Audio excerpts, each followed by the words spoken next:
hari ini kan ada sidang lanjutan ya, udah 3 kali, ini adalah sidang yang ketiga gitu. Nah, hari ini Kang Deddy sebagai saksi. Ya, saya diminta sebagai saksi ya, walaupun kan dari sisi aspek personality saya kan saya tidak melihat peristiwa, tidak menyaksikan 2016 ya. Saya kan hanya menginvestigasi atau ketinggian lah investigasi, mewawancarai orang-orang secara alamiah yang kemudian tampil ke media sosial yang saya miliki. Apa sih sebenarnya saya menampilkan itu? Ini kan kasusnya agak gelap. Dengan ditampilkan secara komprehensif, secara alamiah, orang berkata, menceritakan data, bersaksi fakta di lapangan, itu kan akan memberikan wawasan bagi semua orang untuk melihat kasus ini secara jernih. Baik para penyidik, jaksa, hakim, mungkin Pak Presiden, Pak Kapolri, Pak Kapolda, semua bisa melihat ini. Sehingga dari penglihatan ini secara komprehensif, bagi hakim dan jaksa sesungguhnya pengetahuan di luar arena sidang. Sebenarnya saya tidak mesti hadir ke persidangan pun nggak apa-apa, dan nggak mesti juga sebenarnya. Tetapi kan dengan melihat itu kan hakim bisa melihat. Nanti dari raut muka aja bisa bedakan dong. Misalnya cerita yang saya tampilkan di Saka. Pertama kan sampai hari ini Saka dari sisi psikologi ya. Seorang anak remaja mengalami hukuman selama 8 tahun, keluar dari hukuman memberontak.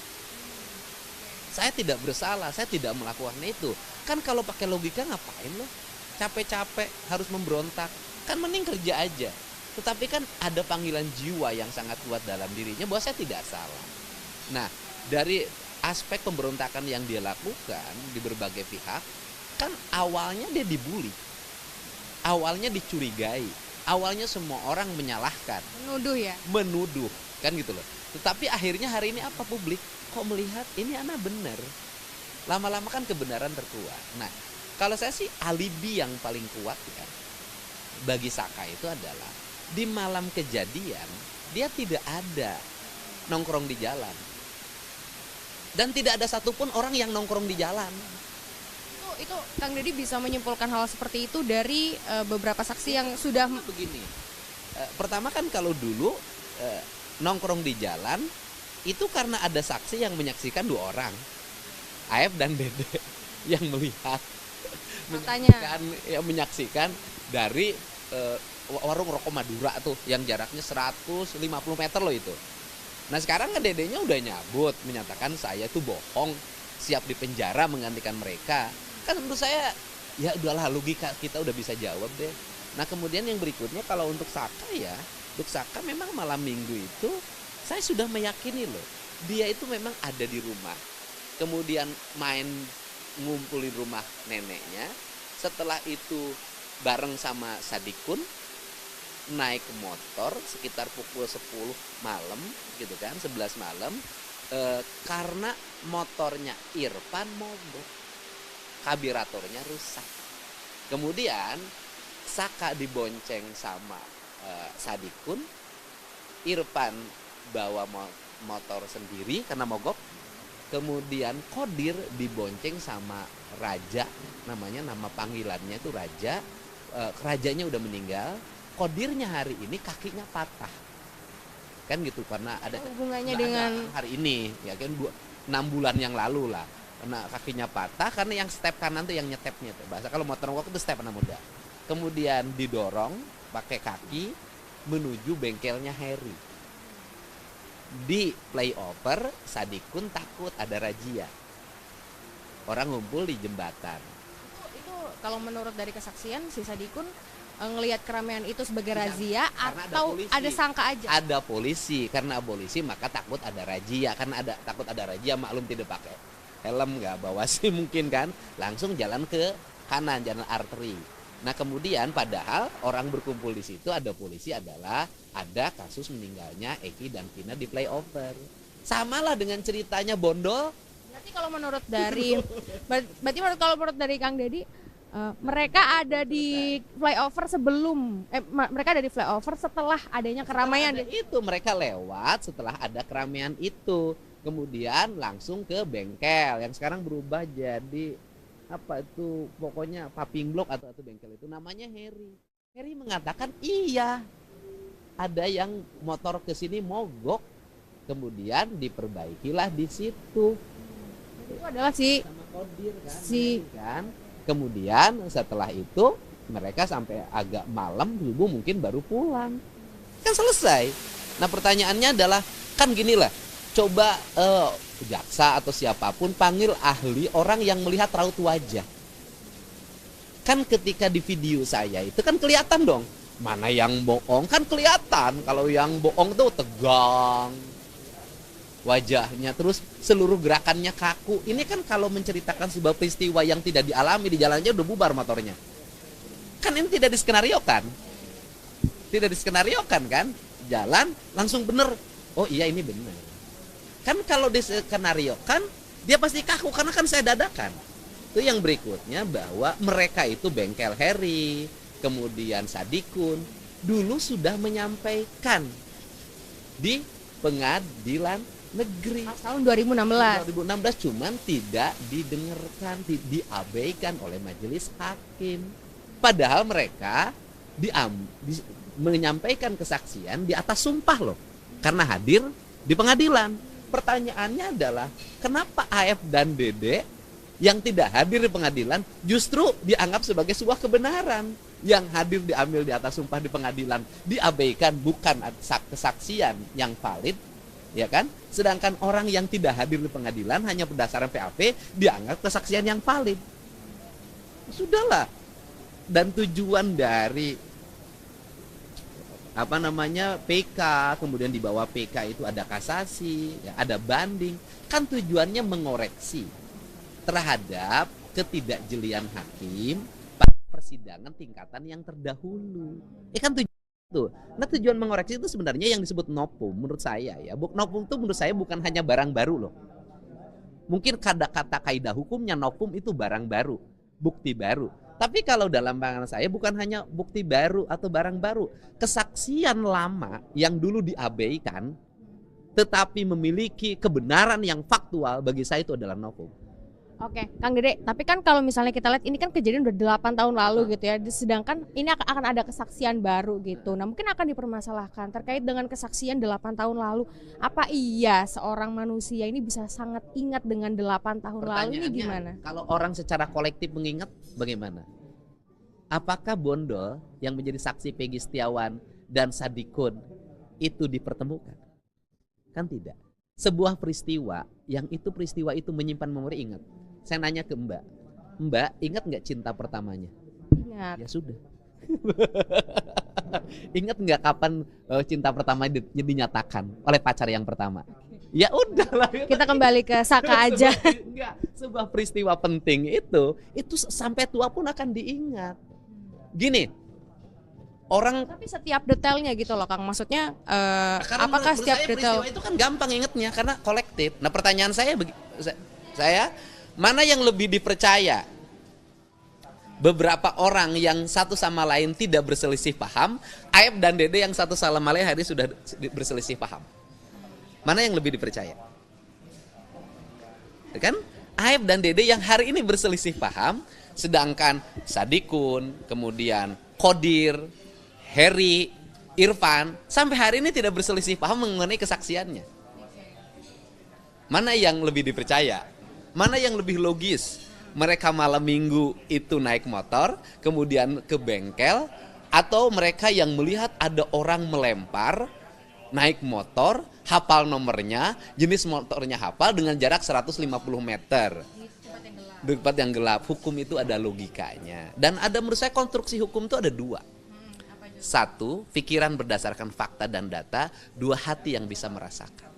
Dan hakim itu kan mengambil keputusan bukan hanya berdasarkan fakta dan data, tapi keyakinan atas nama Tuhan yang Maha Esa. Disinilah perlu hati. Atau logikanya begini, ada dua peristiwa penting hari ini menurut saya. Ada orang yang dipenjara seumur hidup 2016 dengan tidak adanya bukti yang memadai. Dan tidak ada saksi yang valid, bahkan saksinya sekarang mencabut, tinggal satu orang lagi, yaitu Aep. Tetapi ada sebuah peristiwa penganiayaan yang menyebabkan kematian dibebaskan oleh hakim, alasannya tidak ada saksi. Itulah hukum. Berarti Kang Dede untuk hari ini kapasitasnya sebagai saksi ini apa aja yang misalnya akan dijelaskan? Loh, saya tidak akan menjelaskan apapun. Sebenarnya saya tidak mesti datang ke pengadilan.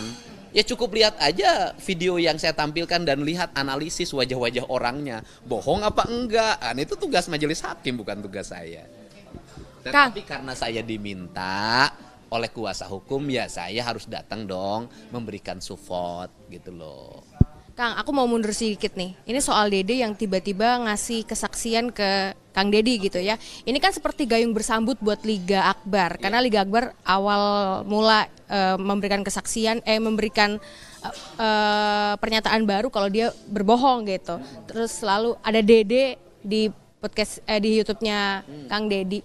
Ini apa yang membuat Dede akhirnya ke Kang Dedi untuk gini, rakyat kecil itu selalu dalam dirinya adalah kalau saya menyampaikan apa yang sebenarnya, saya selamat nggak? Saya aman nggak? Itu mereka itu menemui saya mungkin karena berdasarkan tayangan-tayangan di channel YouTube saya yang mewawancarai ibu-ibu dari narapidana, kemudian berpengaruh psikologi pada ibunya, pada kakaknya yang perempuan. Itu berdampak juga pada psikologinya Dede. Sehingga dia datang ke saya merasa bahwa kalau datang ke saya dia aman.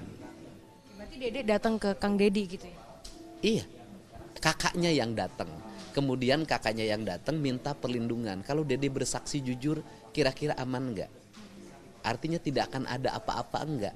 Kemudian setelah itu kakaknya bareng dengan staf saya untuk menjemput Dede ke Tangerang. Ketika sedang kerja. Dan akhirnya Dede datang untuk memberikan kesaksian. Dan hari ini Dede sudah dalam posisi siap menjadi tersangka. Dengan segala resiko ya sudah. Ya, itulah manusia. Jadi namanya manusia itu mau mempertanggungjawabkan apa yang dia lakukan.